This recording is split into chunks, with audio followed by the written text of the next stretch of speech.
Hello dear student, મજામાં આવશો બધા? કેમિસ્ટ્રીનો આજનો આપણો લેક્ચર નંબર 10 દ્રવ્ય અવસ્થામાં આગળ વધીએ તો છેલ્લે આપણે લેક્ચર નંબર 9 માં વાન ડર વાલ્સ સમીકરણ સાબિત કરેલું હતું. PV બરાબર nRT જે સૂત્ર હતું એને મોડિફિકેશન કરેલું, P અને V નો સુધારો, અને વાન ડર વાલ્સ સમીકરણ પછી આપણે A અને B ના એકમો તારવેલા છે. છેલ્લે લેક્ચરમાં આપણે A અને B ના એકમો જોયા હતા. SI એકમ કયા હોય A, બરાબર? તો માનું છું કે લેક્ચર તમે વ્યવસ્થિત સ્ટડી કરેલો હશે, બરાબર?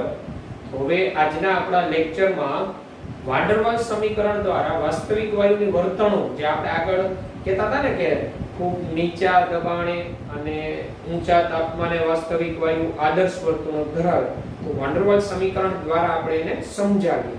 જેમાં આપણે જોતા હતા z ગ્રેટર ધેન 1 આવતો તો કોઈ માટે z લેસ ધેન 1 આવતો તો એ આપણે આજે સમજીએ. સ્ટાર્ટ કરીએ. વાન ડર વાલ્સ સમીકરણ દ્વારા વાસ્તવિક વાયુની વર્તણૂક. તો વાન ડર વાલ્સ સમીકરણ P n² v² v nb nRT. જો 1 મોલ વાયુ હોય તો 1 મોલ વાયુ માટે P a/v² v b RT, n બરાબર 1 લઈએ તો ખૂબ નીચા દબાણે અને ખૂબ ઊંચા તાપમાને આ સમીકરણમાં શું થાય એ આપણે જોવાનું છે. તો ખૂબ જ નીચા દબાણે, તો દબાણ ખૂબ જ ઘટે તો આપણે ખબર છે V નું મૂલ્ય ઘણું વધારે. ખૂબ જ દબાણ નીચું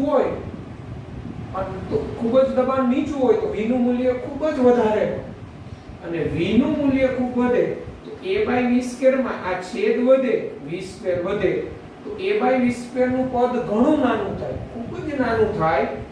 આમ આ a/v² ને આમાં આ જે a/v² ને ખૂબ જ નીચા દબાણે અવગણી શકાય. પછી V ની સરખામણીમાં હવે આમાં V અને B માં તો આ V નું મૂલ્ય ઘણું વધારે હોય, કારણ કે દબાણ ખૂબ જ નીચું છે, અને V ખૂબ જ વધુ હોય. આ V ખૂબ જ વધુ હોય એમાંથી આ B ને બાદ કરો તો એટલો કોઈ ફેરફાર ન થતો હોય, એટલે ખૂબ જ નીચા દબાણે આ B ને પણ અવગણી શકાય. તો આમાંથી a/v² ને અવગણતા, આમાંથી B ને અવગણી દેતા, તો હવે સૂત્ર કેવું થઈ જાય તમારું? 1 મોલ માટે વાન ડર વાલ્સ સમીકરણ PV RT લખાય. PV બરાબર RT થઈ જાય. આમ કહી શકાય ખૂબ જ નીચા દબાણે અને ખૂબ જ ઊંચા તાપમાને વાસ્તવિક વાયુ આદર્શ વાયુની જેમ વર્તે. એટલે ખૂબ જ નીચા દબાણે, હવે ખૂબ જ ઊંચા તાપમાને શું થતું હોય?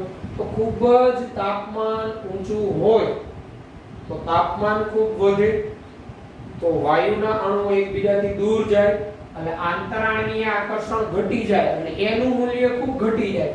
આ એનું મૂલ્ય ખૂબ ઘટે અને તાપમાન વધે, V ખૂબ જ વધે. તો આમ a/v² અવગણી શકાય, અને તાપમાન વધે, V ખૂબ જ વધે તો આ V ની સાપેક્ષે આ B ને અવગણી શકાય. એટલે ખૂબ જ ઊંચા તાપમાને પણ PV શું થાય? RT. એટલે આ રીતે વાન ડર વાલ્સ સમીકરણ દ્વારા આપણે સમજાવીએ છીએ કે ખૂબ જ નીચા દબાણે ખૂબ જ ઊંચા તાપમાને કઈ રીતે PV બરાબર RT થાય, તો આ રીતે સમજાવી શકાય. મોડરેટ પ્રેશર હોય, મધ્યમ દબાણ, અથવા ખાલી એમ લખ્યું હોય નીચા દબાણ, તો મધ્યમ દબાણ હોય તો અહીંયા જે ખૂબ નીચું દબાણ હતું એના કરતા V છે, V નું મૂલ્ય ઓછું હોય, ઘટે. માટે a/v² વધે, ત્યારે આની સાપેક્ષે અહીંયા ખૂબ જ નીચું દબાણ હતું, અહીંયા મધ્યમ દબાણ છે, એટલે V નું મૂલ્ય મધ્યમ દબાણે V નું મૂલ્ય ઘટે. કારણ કે આના કરતા દબાણ થોડું વધ્યું એટલે V ઘટે એટલે આ છેદ ઘટે તો a/v² વધે, જેને અવગણી શકાય નહીં. મધ્યમ દબાણે a/v² ને અવગણી શકાય નહીં. હવે અહીંયા V ઘટેલું છે ખરું, પણ V છે તેમ છતાં મોર ગ્રેટર ધેન B હોય. B કરતા V નું મૂલ્ય ખૂબ જ વધારે હોય, ટોટલ કદ છે, તો B ને અવગણી શકાય. અહીંયા મધ્યમ દબાણે v ની સાપેક્ષે b ને અવગણી શકાય. a/v² ને અવગણી ન શકાય. હવે અહીંયા વાન ડેર વાલ્સ સમીકરણમાં આ p + a/v² આ v ની સાપેક્ષે b ને અવગણતા તો આપણું સમીકરણ આવું થાય p + a/v² v = rt. હવે આ v ને અંદર લ્યો તો આ v અહીંયા ગુણાય એટલે આ pv થાય. આ v અહીંયા ગુણાકારમાં આવે તો આ v² માંથી એક v જાય એટલે a/v થાય = rt થાય. હવે આપણે આ જે આ a/v છે ને પેલી બાજુ લઈ જઈએ તો pv = rt - a/v થાય. હવે બંને બાજુ rt વડે ભાગતા તો pv ના છેદમાં rt આવે, rt ના છેદમાં rt એટલે 1 થાય, a ના છેદમાં rtv. હવે તો આ pv/rt એક મોલ માટે આપણે કહીએ તો pv/rt એને આપણે z કહીએ છીએ દબાણની અવયવ તો z = 1 - a/rtv. એટલે આપણે ઘણી વખત કોમ્પિટિટિવ માં MCQ પૂછાણો છે ને એમાં નીચા દબાણે વાન ડેર વાલ્સ સમીકરણ કેવું હોય નીચા દબાણે બરાબર. વાન ડેર વાલ્સ સમીકરણ પરથી દબાણની અવયવનું મૂલ્ય તો z = 1 - a/rtv. ખૂબ જ નીચા દબાણે કે તો pv = rt, નીચું દબાણ અથવા મધ્યમ દબાણ કે તો z = 1 - a/rtv. ત્યારબાદ એટ હાઈ પ્રેશર તો હવે તમને ખબર પડી જાય દબાણ ખૂબ જ વધી ગયું, ઊંચું દબાણ તો દબાણ વધે તો કદ કેવું થાય ઘટે. એટ હાઈ પ્રેશર એટલે ઊંચા દબાણે v નાનું બનતા v સ્મોલ થાય તો p + a/v². હવે આમાં કેવું થાય v નાનું થાય એટલે a/v² માં v નું મૂલ્ય નાનું થયું પણ તેમ છતાં અહીંયા p ખૂબ જ વધુ હોય, p એટલું ઊંચું હોય કે એ more greater than or greater than a/v² હોય. તેથી અહીંયા આ p ના સાપેક્ષે a/v² ને અવગણી દઈએ કારણ કે p ખૂબ જ ઊંચું દબાણ લીધું છે આપણે. એટલે p + a/v² = p લેતા ખૂબ જ ઊંચા દબાણે v નાનું હોય એટલે a/v² નું પદ મોટું બને પરંતુ p છે ને એ more greater than or greater than a/v² હોય. આમ વાન ડેર વાલ્સ સમીકરણ તો અહીંયા v નાનું બની ગયું છે. આ v નાનું હોય તો હવે v ની સાપેક્ષે અહીંયા b નું મૂલ્ય અવગણી ન શકાય કારણ કે v વોલ્યુમ છે એ ઓછું છે, b ને અવગણી ન શકાય. તેથી અહીંયા વાન ડેર વાલ્સ સમીકરણમાં ખૂબ ઊંચા દબાણે a/v² ને અવગણતા ઓન્લી p લખાય v - b = rt. આમ p ને અહીંયા ગુણાકાર કરો તો pv - pb = rt. આમ pv બરાબર આ pb ને પેલી બાજુ જવા દો તો rt + pb થાય. હવે આ બંને બાજુ rt વડે ભાગતા તો pv/rt = 1 + pb/rt. હવે pb/rt એક મોલ માટે તો અહીંયા z કહેવાય, z = 1 + pb/rt. આમ કહી શકાય કે ઊંચા દબાણે વાન ડેર વાલ્સ સમીકરણ દબાણની અવયવનું મૂલ્ય z = 1 + pb/rt. તો યાદ કરો આપણે આગળ વાસ્તવિક વાયુની આદર્શ વર્તણૂકની વિચલનના ગ્રાફમાં જોયું હતું ખૂબ ઊંચા દબાણે O2 N2 મિથેન CO2 નું z > 1 થતું હતું. તો આ z > 1 જ થાય ને કારણ કે 1 + pb/rt જેટલો વધારો થાય બરાબર. એનું કારણ તો ત્યાં અસરકારક પદ ન અવગણી શકાય પણ a/v² અવગણી શકાય.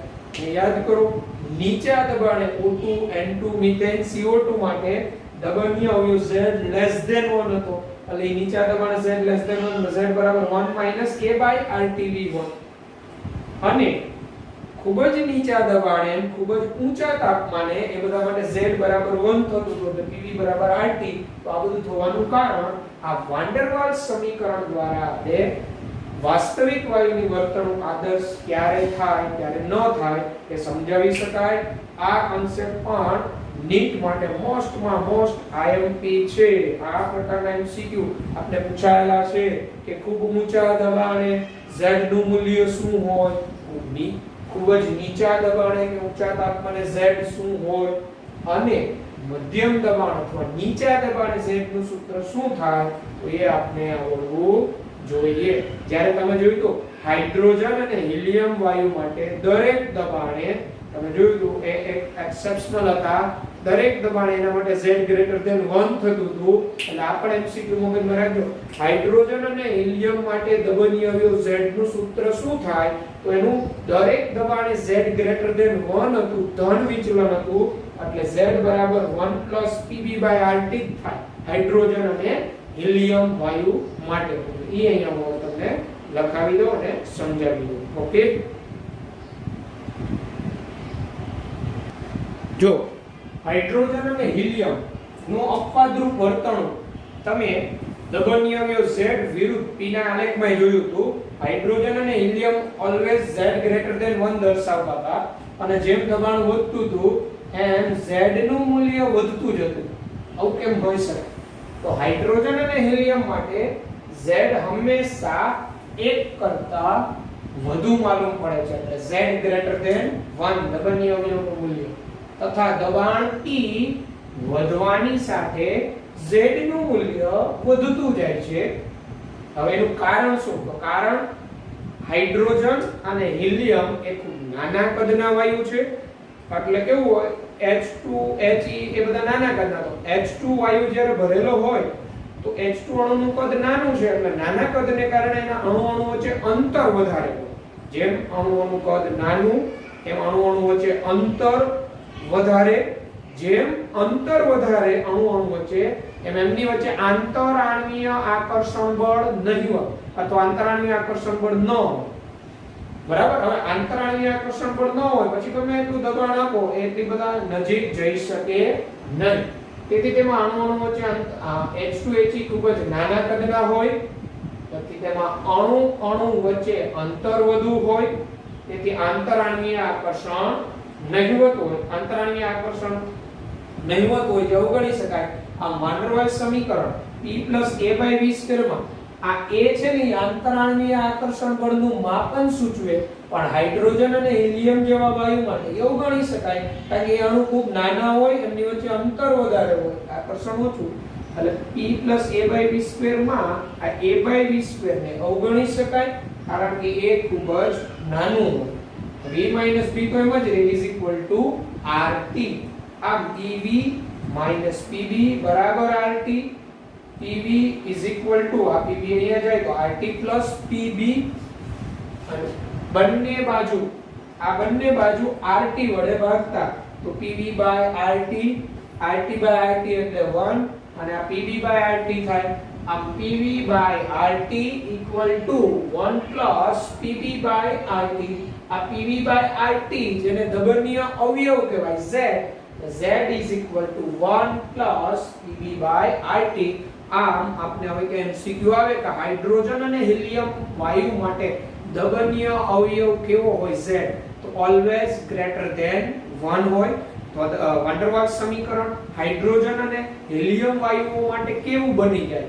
તો Z is equal to 1 plus PB by RT. બરાબર છે. દબનીય અવયવ Z નું સૂત્ર હાઇડ્રોજન અને હિલિયમ વાયુ માટે કયું હોય? તો 1 plus PB by RT જે સાબિત જ કરે છે કે Z greater than 1 હોય. તો આ હતું વાન ડર વાલ્સ સમીકરણ પરથી વાસ્તવિક વાયુની વર્તણૂક. આ પણ ટોપિક Z નું સૂત્ર મોસ્ટ ઇમ્પોર્ટન્ટ છે. ક્યારે Z કોનો કેવો હોય એટલે પણ આપણે ક્લિયર કટ ફોર્મ્યુલા આવડવો જોઈએ, કન્સેપ્ટ સમજેલા હોવો જોઈએ. શા માટે હાઇડ્રોજન હિલિયમ માટે Z ગ્રેટર ધેન 1 હોય? તો મુખ્ય શું કારણ? એનું નાનું કદ. અણુનું જેમ નાનું કદ એમ બે વચ્ચે અંતર વધી જાય, આકર્ષણ ઓછું હોય. ઓકે, તો પછી આપણે આગળ વધીએ આ પછીના કન્સેપ્ટમાં. ઓકે, વાયુઓનું પ્રવાહીકરણ આવે છે. ત્યારબાદ લિક્વિફિકેશન ઓફ ગેસીસ, વાયુઓનું પ્રવાહીકરણ. તો આપણે બધા જાણીએ છીએ કે કોઈ પણ વાયુ હોય ક્યારે પ્રવાહીમાં રૂપાંતર થાય? એક તો તાપમાન નીચું લઈ આવવું પડે, એને ઠંડો પાડવો પડે, એટલે તાપમાન નીચું લાવવું પડે અને દબાણ ઊંચું દબાણ રાખવું પડે. એટલે દબાણ આપીએ તાપમાન નીચું લાવીએ એટલે વાયુના અણુઓ એકબીજાની નજીક આવે એમની વચ્ચે આકર્ષણ વધે, સહેલાઈથી પ્રવાહીકરણ થાય. પણ તમને એ મગજમાં છે કે દબાણ અને તાપમાનમાંથી કયું અગત્યનું? તો અગત્યનું છે એ તાપમાન છે. કોઈ પણ વાયુ હોય એ અમુક નિશ્ચિત તાપમાને ઠંડો પડ્યા પછી જ પ્રવાહીમાં રૂપાંતર થાય. એનું પોતાનું જે ઠંડુ પડવાનું તાપમાન હોય એ તાપમાન ન હોય તો પછી ત્યારે ગમે તેટલું તમે દબાણ આપો, વાયુનું પ્રવાહીકરણ પછી શક્ય ન બને. તાપમાન છે એ અગત્યનું પરિબળ છે. બરાબર? અને ઊંચા દબાણે નીચા તાપમાને વાયુઓનું પ્રવાહીમાં રૂપાંતર થાય. અહીં દબાણ કરતા તાપમાન અગત્યનું પરિબળ છે, કારણ કે દરેક વાયુ અમુક નિશ્ચિત તાપમાને ઠંડો પડ્યા પછી જ વાયુમાં રૂપાંતર થાય. નિશ્ચિત તાપમાને ઠંડો પડે ત્યારબાદ જ વાયુમાં રૂપાંતર થાય. તો એવું અધિકતમ તાપમાન હોય, કોઈ પણ વાયુ માટે એવું એક મહત્તમ તાપમાન હોય, એ તાપમાને વાયુનું પ્રવાહીકરણ થતું હોય એવું તાપમાન ક્રાંતિક તાપમાન કહેવાય. ક્રાંતિક તાપમાન TC કોને કહેવાય? અંગ્રેજીમાં ક્રિટિકલ ટેમ્પરેચર. તો જે અધિકતમ તાપમાન, અધિકતમ એટલે એવું કોઈ મહત્તમ તાપમાન વાયુઓનું પ્રવાહીકરણ થાય તે તાપમાનને ક્રાંતિક તાપમાન કહેવાય.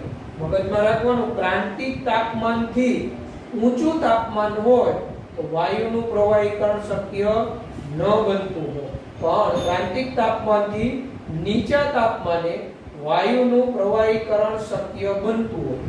બરાબર? દરેક વાયુઓના ક્રાંતિક તાપમાનના મૂલ્ય નિશ્ચિત હોય, પરંતુ સરખા ન હોય. H2, N2, CO2, SO2, O2 વગેરેના ક્રાંતિક તાપમાન નિશ્ચિત જ હોય, પણ દરેક વાયુના સરખા ન હોય. બરાબર? એટલે ક્રાંતિક તાપમાન એટલે શું? તો એવું અધિકતમ તાપમાન કે એ તાપમાને વાયુનું પ્રવાહીકરણ શક્ય બન્યું, તો તે તાપમાન, તે વાયુનું ક્રાંતિક તાપમાન કહેવાય. હવે તે તાપમાનથી ઊંચું તાપમાન હોય તો વાયુ પ્રવાહીમાં રૂપાંતર ન થાય, એટલે અધિકતમ શબ્દ વાપરે છે. એવું કોઈ અધિકતમ ટેમ્પરેચર એ આપણે હમણાં CO2 વાયુના પ્રવાહીકરણનો આલેખ જોશું એટલે ખ્યાલ આવશે કે અધિકતમ તાપમાન કે કઈ રીતે. વાયુના પ્રવાહીકરણની સરળતા માટે કોઈ પણ વાયુનું પ્રવાહીકરણ સરળતાથી ક્યારે થાય? તો એના TC ખૂબ વધુ હોય, તમને એક કરતા વધુ વાયુઓ આપેલા હોય, દરેકના ક્રાંતિક તાપમાન આપ્યા હોય, અને એમ કે તેનો પ્રવાહીકરણનો યોગ્ય ક્રમ કયો? તો ક્રાંતિક તાપમાન અને વાયુનું પ્રવાહીકરણ થવાની ઝડપ એકબીજાના સમપ્રમાણમાં હોય. જેમ ક્રાંતિક તાપમાન વધે એમ વાયુઓનું પ્રવાહીકરણ સહેલાઈથી થાય. બરાબર? એ પણ આપણે સમજીશું. એ વધુ હોવો જોઈએ. એ એટલે આંતરાણવીય આકર્ષણ બળનું પ્રમાણ. જે વાયુનો આંતરાણવીય આકર્ષણ બળનું પ્રમાણ વધુ હોય, બરાબર, તો એ વાયુમાં મોટાભાગે ક્રાંતિક તાપમાન વધુ હોય તો એનું પ્રવાહીકરણ સહેલાઈથી થાય. જેમ એ વધે એમ આંતરાણવીય આકર્ષણ બળની પ્રબળતા વધે, વાયુઓનું પ્રવાહીકરણ સહેલાઈથી થાય. આંતરાણવીય આકર્ષણ બળનું પ્રમાણ જેમ વધુ એમ વાયુના અણુ સરળતાથી નજીક આવી શકે, એકબીજાને આકર્ષી શકે, એટલે પ્રવાહીકરણ સરળતાથી થાય. એ વધે તેમ TC અને એના મૂલ્ય જેમ વધુ. હવે તમને આવા પણ પ્રશ્ન પૂછે કે નીચેનામાંથી કયા વાયુઓમાં વધુ વિચલન આદર્શ વાયુથી જોવા મળતું હશે? આવો MCQ નીટ 2013 માં પૂછાયું. તો જેના ક્રાંતિક તાપમાન અને એનું મૂલ્ય, આંતરાણવીય આકર્ષણ બળનું મૂલ્ય વધુ હોય, એમાં વિચલનની માત્રા વધુ હોય આદર્શ કરતા. તો આવા એમોનિયા, મિથેન, N2 અને H2. તો એમોનિયામાં આંતરાણવીય આકર્ષણ બળ આ ચારેય કરતા સૌથી વધુ હોય. એનું કારણ એક તો એમોનિયા અણુ ધ્રુવીય છે, એટલે એમાં દ્વિધ્રુવીય આકર્ષણ બળ, ઉપરાંત એમોનિયાના અણુ વચ્ચે હાઇડ્રોજન બંધ હોય, જે દ્વિધ્રુવીય કરતાંય પ્રબળ આકર્ષણ, એટલે એમોનિયાના અણુ વચ્ચે વધુ આકર્ષણ હોય. મિથેન અણુ છે એ તો અધ્રુવીય અણુ છે, N2 એ અધ્રુવીય છે, H2 એ અધ્રુવીય છે, પણ મિથેન અણુનું કદ N2 અણુ કરતા સંપર્ક સપાટીનું ક્ષેત્રફળ મોટું હોય, એટલે મિથેનના અણુ વચ્ચે અંતર ઓછું હોય, સાપેક્ષે આકર્ષણ વધ્યું. પછી N2 આવે, પછી H2. H2 તો નાના કદનો એટલે H2 ના અણુ વચ્ચે અંતર વધારે હોય એટલે H2 ના અણુ વચ્ચે આકર્ષણ ઓછું હોય. એટલે જેમ આંતરાણવીય આકર્ષણ ઓછું એમ ક્રાંતિક તાપમાન ઓછું, અને જેમ ક્રાંતિક તાપમાન ઓછું પ્રવાહીકરણ સહેલાઈથી ન થાય એમ વિચલનની માત્રા વધુ. ક્રાંતિક તાપમાન મેળવવા માટેનું સૂત્ર છે 8a/27 RB. ડાયરેક્ટ આપણે ફોર્મ્યુલા યાદ રાખીશું, એની કોઈ સાબિતીની તમારે જરૂર હોતી નથી. એટલે આપણે ક્રાંતિક તાપમાન Tc બરાબર 8a/27 RB થાય. a એટલે આંતરાણવીય આકર્ષણ બળનું માપન હોય, b એટલે આપણે પેલું ગણી ગયા સહપદ, r એટલે વાયુ અચળાંકનું મૂલ્ય, r વાયુ અચળાંક બરાબર છે. તો આ Tc આ રીતે તમને a b અને r આપ્યો હોય તો કોનું ક્રાંતિક તાપમાન ગણી શકાય. જો કોઈ વાયુના a અને b ના મૂલ્ય આપ્યા હોય અને એમ કીધું હોય કે એને પ્રવાહીકરણના યોગ્ય ક્રમમાં ગોઠવો તો દરેકના Tc મેળવી લેવાય. જેનો Tc વધુ, ક્રાંતિક તાપમાન વધુ, એ વાયુનું પ્રવાહીકરણ સહેલાઈથી થાય, એ વાયુ ઝડપથી પ્રવાહીકરણ પામે. એ પણ આપણે હમણાં સમજીશું કે ક્રાંતિક તાપમાન વધુ એટલે કેમ સહેલાઈથી પ્રવાહીકરણ થાય. બરાબર છે. તો ત્યારબાદના પેરામીટર જોઈએ. ક્રાંતિક કદ કોને કહેવાય, ક્રાંતિક દબાણ કોને કહેવાય અને ક્રાંતિક અચળાંકો કોને કહેવાય. બરાબર છે. તો ક્રાંતિક દબાણ critical pressure Pc, critical pressure Pc ક્રાંતિક તાપમાને વાયુના પ્રવાહીકરણ માટે જે દબાણ જરૂર પડે અથવા જે દબાણ હોય તે દબાણને ક્રાંતિક દબાણ Pc કહેવાય. ટૂંકમાં ક્રાંતિક તાપમાને વાયુનું પ્રવાહીકરણ થવા માટે જે દબાણની જરૂર પડે, જે દબાણ હોય તે દબાણને ક્રાંતિક દબાણ Pc કહેવાય. ક્રાંતિક દબાણ Pc ને ગાણિતીય રીતે આ રીતે દર્શાવાય Pc બરાબર a/27b². આ Pc નું ફોર્મ્યુલા ડાયરેક્ટ યાદ જ રાખવાનું છે. ક્રાંતિક કદ ક્રિટિકલ વોલ્યુમ Vc. તો ક્રાંતિક તાપમાને કે ક્રાંતિક દબાણે 1 મોલ વાયુ જે કદ રોકે, તો 1 મોલ વાયુ દ્વારા રોકાતું કદ એને ક્રાંતિક કદ Vc કહેવાય. Vc ગાણિતિક રીતે Vc બરાબર 3b દર્શાવો. આમ Tc, Pc અને Vc ના મૂલ્ય કોઈ પણ વાયુના અચળ જ હોય, પણ દરેક વાયુના સરખા ન હોય. અને આ Tc, Pc અને Vc ના ફોર્મ્યુલા પણ આપણે ડાયરેક્ટ આવડવા જોઈએ. ક્રાંતિક તાપમાન, દબાણ અને કદને ક્રાંતિક અચળાંક કહેવાય. Tc, Pc, Vc ને ક્રાંતિક અચળાંક પણ કહેવાય. ઉદાહરણ તરીકે જો હિલિયમ અને H2 ના Tc ના મૂલ્ય અનુક્રમે, એટલે હિલિયમ અને H2 ના ક્રાંતિક તાપમાનના મૂલ્ય અનુક્રમે હિલિયમ નું 5.2, H2 નું 33.2 કેલ્વિન એકમમાં છે. તો કોનું પ્રવાહીકરણ સરળતાથી થાય? બરાબર, હિલિયમ નું 5.2 કેલ્વિન છે અને H2 નું 33.2 કેલ્વિન છે. તો કોનું પ્રવાહીકરણ સરળતાથી? કન્સેપ્ટ આપણે શીખી ગયા, જેનું ક્રાંતિક તાપમાન વધુ એનું પ્રવાહીકરણ સરળતાથી થાય. હવે આવું કઈ રીતે? તો બહુ સિમ્પલ વાત છે. આ હિલિયમ અને H2 વાયુ હોય, બેયનું મિશ્રણ હોય. હવે મિશ્રણને ઠંડુ પાડો તો પ્રવાહીકરણ કોનું સહેલાઈથી થાય? બે વાયુ સ્વરૂપે મિશ્ર હોય ને, એટલે તાપમાન બેયનું મિશ્રણ હોય અને વાયુ સ્વરૂપ એટલે 33.2 કેલ્વિન કરતા તો વધુ જ હોય. ધારો કે 50 કેલ્વિન બેયનું મિશ્રણ છે, 50 કેલ્વિન H2 and He નું મિશ્રણ છે, 50 કેલ્વિન આ H2 અને He વાયુ આનું મિશ્રણ છે 50 કેલ્વિન તાપમાન. હવે આપણે આનું પ્રવાહીકરણ કરવું છે તો 50 કેલ્વિન થી તાપમાન નીચું લઈ જવું પડે. તો 50 કેલ્વિન થી નીચું લઈ જાઓ 45 કેલ્વિન, 45 થી નીચું તાપમાન લઈ જાઓ 40 કેલ્વિન એટલે 40 કેલ્વિન, 40 કેલ્વિન થી નીચું લઈ જાઓ એટલે કે 35 કેલ્વિન. હવે પછી ધીમે ધીમે 35 પછી 34, 33. તો 33 કેલ્વિન તાપમાન એ કોનું ક્રાંતિક તાપમાન છે? H2.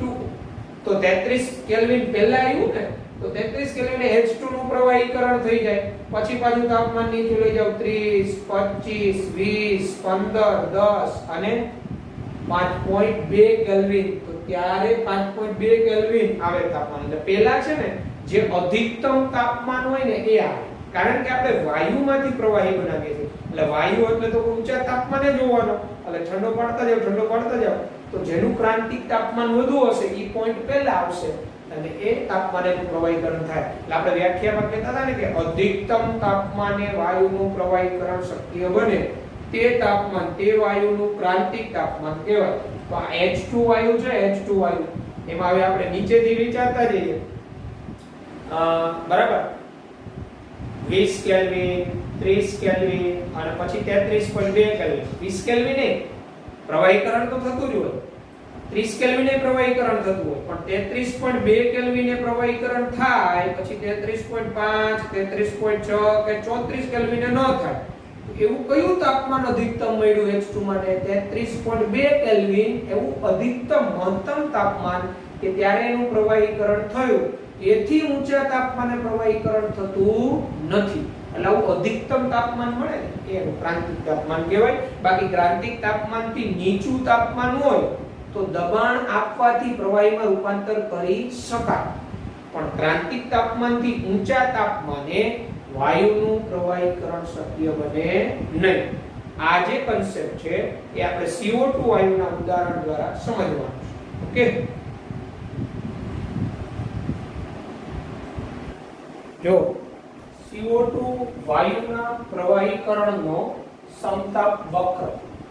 CO2 વાયુનું પ્રવાહીકરણ જેનો અભ્યાસ છે થોમસ એન્ડ્રુઝ નામના વૈજ્ઞાનિકે કરેલો. થોમસ એન્ડ્રુઝ એને શું કરેલું તો કાચની નળીમાં CO2 વાયુ લઈ અને એના ઉપર દબાણ એપ્લાય કરવામાં આવ્યું. ઊંચું દબાણ, એને પણ અમુક તાપમાન એવા નિશ્ચિત રાખ્યા અને નોંધતા ગયા. એનું પ્રવાહીકરણ થયું અને પ્રવાહીકરણ બાદ એનું કદ કેટલું થયું. તો જો આપણે આ ગ્રાફ દ્વારા સમજીએ. આ V1 તમને ખબર છે વાયુનું પ્રવાહીકરણ કરવું હોય તો વોલ્યુમ ઓબ્વિયસલી વાયુનું વધુ જ હોય. પ્રવાહી કરતા વાયુ અવસ્થામાં જે તેનું કદ વધારે હોય. આ ગ્રાફ છે એ આમ ચાલશે, કારણ કે આપણે વાયુનું પ્રવાહીકરણ કરીએ છીએ. એટલે વાયુ અહીંયા છે V1 એવું કદ છે જ્યાં વાયુ છે CO2. હવે શું કરેલું થોમસ એન્ડ્રુઝે કે જે વાયુ છે એના ઉપર અમુક દબાણ, અમુક અચળ તાપમાન એને 13.1 અંશ સેલ્સિયસ લીધું. કેટલું લીધું? 13.1 અંશ સેલ્સિયસ. અને દબાણ નિશ્ચિત તો 13.1 અંશ સેલ્સિયસ અને એ વાયુ ઉપર અમુક દબાણ આપવામાં આવ્યું. બરાબર, પહેલા તો વાયુ હશે એટલે એનું દબાણ જે હશે એ કંઈક તો હશે ને. એટલે અહીંથી આપણે ગ્રાફ ચાલુ કરીએ. આ વાયુ V1 પદ ધરાવતો આ વાયુ છે. હવે એના ઉપર કોઈ દબાણ અચળ રાખવામાં આવ્યું. દબાણ અચળ, તાપમાન અચળ રાખ્યું. P1 જેટલું કોઈ દબાણ આપ્યું, તાપમાન અચળ. તો વાયુનું કદ જે છે બરાબર અચળ તાપમાને P1 જેટલું દબાણ આપવાથી વાયુના કદમાં ઘટાડો જોવા મળ્યો. બોયલના નિયમ મુજબ ઘટે ને, તો અહીંયા વાયુ સ્વરૂપે તો દબાણ આપવાથી એનું કદ ઘટે. એટલે પોઈન્ટ અહીંયા આવી જાય. બરાબર, આ દબાણ અહીંયા જે દબાણ હતું એના કરતા દબાણ વધાર્યું. હવે એ દબાણ છે ને અચળ જ રાખવામાં આવ્યું. આને A કહી દઈએ, આ બિંદુને B કહી દઈએ. તો A છે ત્યાં સંપૂર્ણ વાયુ હતો. 13.5 અંશ સેલ્સિયસ જેટલું તાપમાન અચળ રાખવામાં આવ્યું અને એના ઉપર દબાણ P1 જેટલું આપવામાં આવ્યું. થોડો સમય એટલે P1 જેટલું દબાણ આપતા વાયુ નું કદ જે V1 હતું એનું એ ઘટીને આ B બિંદુ જેટલું ઘટ્યું. દબાણ આવે એટલે ઘટે ને. હવે P1 જેટલું દબાણ અચળ રાખ્યું ને તો P1 જેટલું દબાણ અચળ રાખતા આ રીતે સંપૂર્ણ વાયુ અહીંયા બિંદુ C આગળ સંપૂર્ણ પ્રવાહીકરણ થઈ ગયું. B અને C છે એ વાયુ અને પ્રવાહી વચ્ચેનું સંતુલન દર્શાવે. B અને C વાયુ પ્રવાહી વચ્ચેનું સંતુલન. C બિંદુએ પ્રવાહી, B બિંદુએ પ્રવાહીકરણ સ્ટાર્ટ થાય. B બિંદુએ વાયુ સ્વરૂપ છે પણ P1 જેટલું દબાણ અચળ રાખ્યું.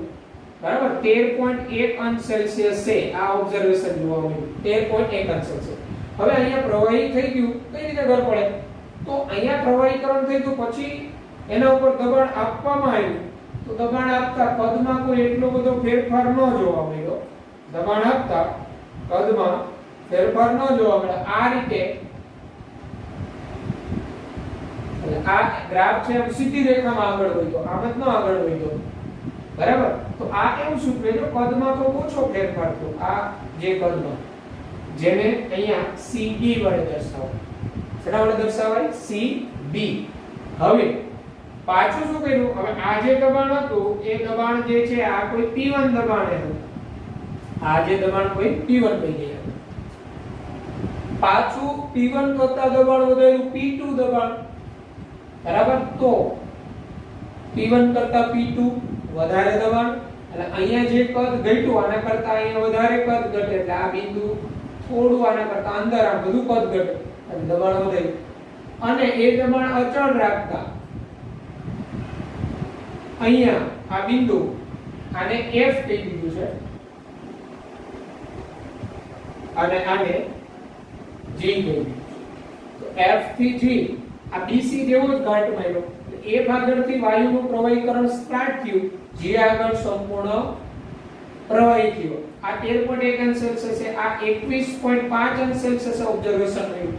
પછી પાછું આ જે પાછું દબાણ વધારતા આ રીતે સીધી રેખા મળે સીધું ચઢાણ દર્શાવે અને H કીધું છે સીધું ચઢાણ દર્શાવે. આમ પાછું આ જે P2 દબાણ હતું એના કરતા કોઈ દબાણ વધારવામાં આવ્યું અને 30.98 અંશ સેલ્સિયસ તાપમાને આ જે 30.98 અંશ સેલ્સિયસ ડાયરેક્ટ પ્રવાહી જોવા મળ્યું.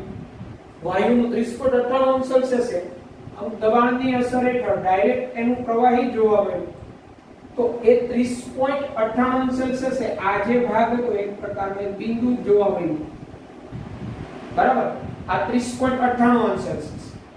હવે 30.98 અંશ સેલ્સિયસ થી વધારે 31.1 અંશ સેલ્સિયસ છે. આ 31.1 અંશ સેલ્સિયસ છે આ ફક્ત આ રીતે આ પ્રકારનો વક્ર જ જોવા મળ્યો. તો આ 31.1 અંશ સેલ્સિયસ આ વક્ર શું સૂચવે તો આ વક્ર છે એ ફક્ત વાયુ સ્વરૂપ જ સૂચવે. કઈ રીતે તો યાદ કરો બોયલના નિયમમાં P વિરુદ્ધ V નો ગ્રાફ. તો અચળ કોઈ એક જ તાપમાન છે ત્યારે જો દબાણ જેમ વધે છે એમ જો કદ ઘટી ગયું કદ અહીંયા છે અને દબાણનું મૂલ્ય જેમ ઓછું છે એમ કદ વધે છે અને આ ફક્ત એનું વાયુ સ્વરૂપ જ દર્શાવે 31.1 અંશ સેલ્સિયસ. તો એનો અર્થ એવો થયો છેલ્લે કયા તાપમાને એનું પ્રવાહીકરણ થયું તો લાસ્ટ બિંદુ CO2 માટે આ 30.98 અંશ સેલ્સિયસ છે. આમ કહી શકાય 30.98 અંશ સેલ્સિયસ CO2 વાયુ માટેનું ક્રાંતિક તાપમાન કહેવાય. એનાથી આ ઊંચા તાપમાન એટલે 31.1 અંશ સેલ્સિયસ પછી એવી જ રીતે 48.1 અંશ સેલ્સિયસ તાપમાને આ વક્ર જોવા મળ્યો. 48.1 અંશ સેલ્સિયસ છે ગ્રાફ P વિરુદ્ધ V નો આવો મળે છે. જે પણ એવું સૂચવે છે વાયુ સ્વરૂપ દબાણ વધે વાયુનું કદ ઘટે છે કદ ઘટે વાયુનું દબાણ વધે છે. હવે આ જે બિંદુઓ છે આ બિંદુઓને આપણે આ રીતે જોડી દઈએ તો આપણે આ રીતે એક આ પ્રકારનો આપણે એક સમતલ વક્ર જોવા મળે. અહીંથી આપણે વાયુ સ્વરૂપ સ્ટાર્ટ કરેલું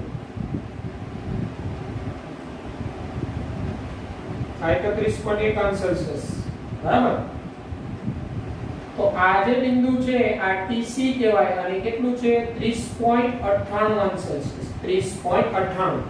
આમ CO2 નું ક્રાંતિક તાપમાન 30.98 અને અહીંથી આપણે આ બિંદુને આપણે આ વક્ર સાથે એમ સરખાવ્યા બરાબર. 30.98 અંશ સેલ્સિયસ એનું ક્રાંતિક તાપમાન આ તાપમાને વાયુનું પ્રવાહીકરણ થયું પછી તમે ગમે એટલું દબાણ આ રીતે વધારો પણ એના કદમાં કોઈ એટલો બધો ફેરફાર થતો નથી. આ સીધું ચઢાણ એવું દર્શાવે. આ જે સીધું ચઢાણ બધું એવું દર્શાવે કે અહીંયા જે પ્રવાહીકરણ થઈ ગયું પછી ગમે તેટલું દબાણ વધારો પ્રવાહી ઉપર દબાણની અસર નહિવત થાય જ્યારે વાયુમાં દબાણની અસર સૌથી વધુ થાય. એટલે તે ખબર પડે કે અહીંયા એનું પ્રવાહીકરણ થયું. હા આ જે 30.98 CO2 વાયુ માટે ક્રાંતિક તાપમાને જે દબાણ હોય ને ક્રાંતિક દબાણ Tc કહેવાય અને ક્રાંતિક તાપમાને અહીંયા આ 1 મોલ વાયુ જે કદ રોકે એને Vc કહેવાય. ક્રાંતિક કદ Vc કહેવાય. બરાબર, આ ક્રાંતિક કદ Vc થી. બરાબર, તો અહીંયા અને આ જે છે અહીંયા આ જે કદ છે ને V2 કહેવાય અને આ જે કદ છે ને V3 કહેવાય.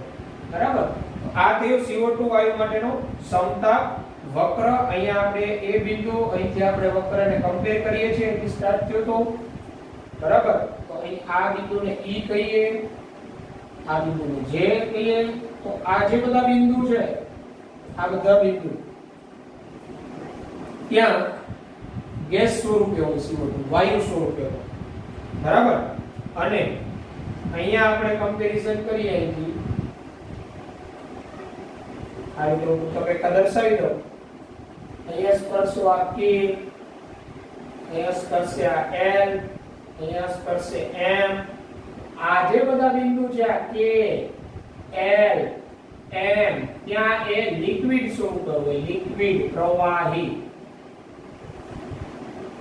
બરાબર, આ CO2 વાયુનો સમતાપ વક્ર થયો. આ વક્ર પરથી આપણે તમને કેટલી માહિતી ખબર હોવી જોઈએ?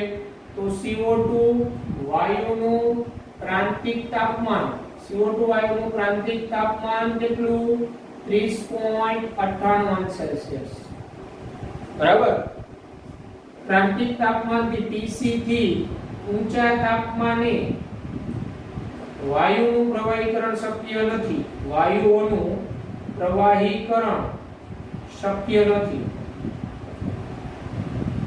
પણ અહીંયા આલેખમાં જોઈ શકાય આ 30.98 થી નીચું તાપમાન 21.5, 13.1 તો ક્રાંતિક તાપમાનથી નીચા તાપમાને Tc થી નીચા તાપમાને દબાણ આપીને પ્રવાહીકરણ શક્ય બને. દબાણ આપીને વાયુનું પ્રવાહીકરણ શક્ય બને. અમુક દબાણ, બરાબર છે, શક્ય બને.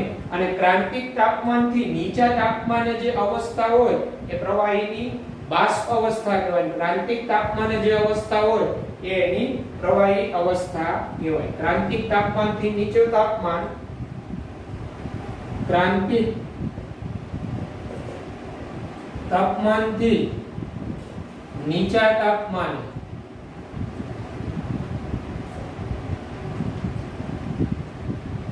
વાયુ, ક્રાંતિક તાપમાનથી નીચા તાપમાને દબાણ આપીને વાયુનું પ્રવાહીકરણ શક્ય બને તેને બાષ્પ અવસ્થા કહેવાય. વાયુ બાષ્પ અવસ્થા. આપને એમ પૂછે ક્રાંતિક તાપમાનથી નીચા તાપમાને કેવી અવસ્થા હોય? તો ક્રાંતિક તાપમાનથી નીચા તાપમાને બાષ્પ અવસ્થા હોય. ક્રાંતિક તાપમાને કેવી અવસ્થા હોય? તો પ્રવાહી અવસ્થા હોય. અહીંયા B અને C, અહીંયા વાયુ અવસ્થા, અહીંયા પ્રવાહી. B અને C વાયુ અને પ્રવાહી વચ્ચેનું સમતોલન સૂચવે. Fg પણ H સૂચવે. અહીંયા એક બિંદુ ભાગ બની ગયો કે એવું તાપમાન 30.98 સેલ્સિયસ કે જ્યાં CO2 વાયુ ડાયરેક્ટ ત્યાં પ્રવાહી પામી ગયું. એનાથી ઊંચા તાપમાને આ પ્રકારનો ગ્રાફ મળ્યો તો એવું સૂચવે કે એથી ઊંચા તાપમાને વાયુનું પ્રવાહીકરણ શક્ય નથી. કારણ કે આ ગ્રાફમાં જો P વધે તો V ઘટે છે, V વધે તો P ઘટે છે. એટલે એના ઉપરથી કહી શકાય કે વાયુ અવસ્થામાં જ હોય, નહીંતર તો એ પ્રકારનો ગ્રાફ શક્ય બને નહીં. તો આ હતો. તો આ ગ્રાફની અંદર તમારો અંતો મોસ્ટ સમજવા માટે આ CO2 વાયુનો પ્રવાહીકરણનો સમતાપ વક્ર છે. તમે ટેક્સ્ટબુકમાં આપેલું છે પણ બહુ લાંબુ લખાણ આપેલું છે, થોડું સમજવામાં તકલીફ પડે એટલે તમે વિડિયો જોઈને સમજી લેજો. ગ્રાફ ની અંદરથી પૂછવું હોય, આ પૂછ્યા B અને C શું સૂચવે, અહીંયા આગળ કેવો હોય તો અહીંયા બધું વાયુ સ્વરૂપ હોય, અહીંયા કેવું સ્વરૂપ થયું તો પ્રવાહી સ્વરૂપ થયું. બરાબર છે. આ સીધું ચઢાણ શું દર્શાવે? તો સીધું ચઢાણ એ એક વખત વાયુનું પ્રવાહીકરણ થાય પછી એના ઉપર ગમે તેટલું દબાણ આપીએ વાયુનું પ્રવાહીનું પછી સંકોચન ન થાય, કારણ કે પ્રવાહી ઉપર દબાણની અસર નહિવત. બરાબર. અને ક્રાંતિક તાપમાનથી ઊંચા તાપમાને વાયુનું પ્રવાહીકરણ શક્ય નથી એ આ ગ્રાફ પરથી કહી શકાય. 30.98 થયો, પછી 31.1 48.1 નથી થતું. પણ ક્રાંતિક તાપમાનથી નીચા તાપમાને દબાણ આપીને આ નીચું તાપમાન છે 13.1 21.5 નીચા તાપમાને દબાણ આપીને પ્રવાહીકરણ શક્ય બને. આમ ક્રાંતિક તાપમાનથી નીચા તાપમાને વાયુનું પ્રવાહીકરણ થયું, વાયુની બાષ્પ અવસ્થા કહેવાય. બરાબર છે? તો આ રીતે આપણે આ આવડવું જોઈએ. ઓકે, આમ આપણે આ એક વાત પણ યાદ રાખીશું, TC થી નીચા તાપમાને, ક્રાંતિક તાપમાનથી નીચા તાપમાને બાષ્પ અને પ્રવાહી વચ્ચેની આ ભેદરેખા દેખાતી હોય જેને મેનિસ્કસ કહેવાય. બાષ્પ અને પ્રવાહી અવસ્થા આ રીતે સંતુલનમાં હોય ક્રાંતિક તાપમાનથી નીચા તાપમાને. પણ ક્રાંતિક તાપમાનથી ઊંચા તાપમાને સમાન હોમોજીનિયસ મિક્સચર હોય, સમાન મિશ્રણ થઈ જાય એટલે બાષ્પ અને પ્રવાહી વચ્ચેનો કોઈ ભેદ દેખાય નહીં. એને સુપર ક્રિટિકલ ફ્લુઇડ કહેવાય. સુપર ક્રિટિકલ ફ્લુઇડ, બરાબર છે? સુપર ક્રાંતિક દ્રવ એટલે કે પ્રકારનું લિક્વિડ જે બાષ્પ અને પ્રવાહીનું સમાન મિશ્રણ.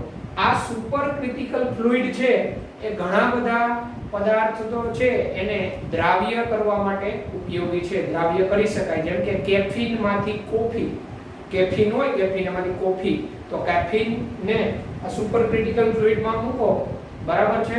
જે કહે છે કે CO2 વાયુ 31.1 612 જેટલું દબાણ હોય તો સુપર ક્રિટિકલ ફ્લુઇડ તરીકે વર્તે. એમાં કેફીન માંથી કોફી જે આવે ઘટક એ સોલ્યુબલ થાય, દ્રાવ્ય થાય. માહિતી માટે ક્રાંતિક તાપમાનથી નીચા તાપમાને CO2 વાયુ એ CO2 બાષ્પ કહેવાય, એ બાષ્પ અવસ્થાઓ, બરાબર? અને ક્રાંતિક તાપમાનથી ઊંચા તાપમાને સુપર ક્રિટિકલ ફ્લુઇડ તરીકે વર્તે. આપણે મગજમાં રાખીશું. ક્રાંતિક તાપમાનથી નીચા તાપમાને આપણે બાષ્પ અવસ્થા અને પ્રવાહી અવસ્થા વચ્ચેનો ભેદ સ્પષ્ટ દેખાય, વચ્ચેનો ભેદ. જ્યારે ક્રાંતિક તાપમાનથી ઊંચા તાપમાને કોઈ પણ પ્રકારનો ભેદ ન દેખાય, એ પ્રકારનું સમાન મિશ્રણ જ લાગે. બરાબર છે? તો લેક્ચર જોઈ વ્યવસ્થિત સમજી લેવાનું અને કન્સેપ્ટ મગજમાં બેસાડી દેવાનો. ક્રાંતિક તાપમાને શું થાય, એનાથી ઊંચા તાપમાને, એનાથી નીચા તાપમાને, આ બધી આપણી પાસે માહિતી હોવી જોઈએ. આ સમતાપ વક્રની અંદરનો આપને ખબર હોય છે વાયુ અવસ્થા કઈ બાજુ, પ્રવાહી અવસ્થા કઈ બાજુ, આથી આટલું શું દર્શાવે એટલું ઇનફ છે. ટેક્સ્ટબુક ની અંદરનું લખાણ બહુ લેન્ધી છે, ન વાંચશો તો ચાલશે. વિડિયો લેક્ચર જોઈ અને સમજી લેવાનું અને આ લખી લેવાનું. ઓકે, તો આજના આપણા લેક્ચરમાં અહીંયા સુધી રાખીએ. નેક્સ્ટ લેક્ચરમાં આપણે આગળ વધીશું. Okay, bye, take care.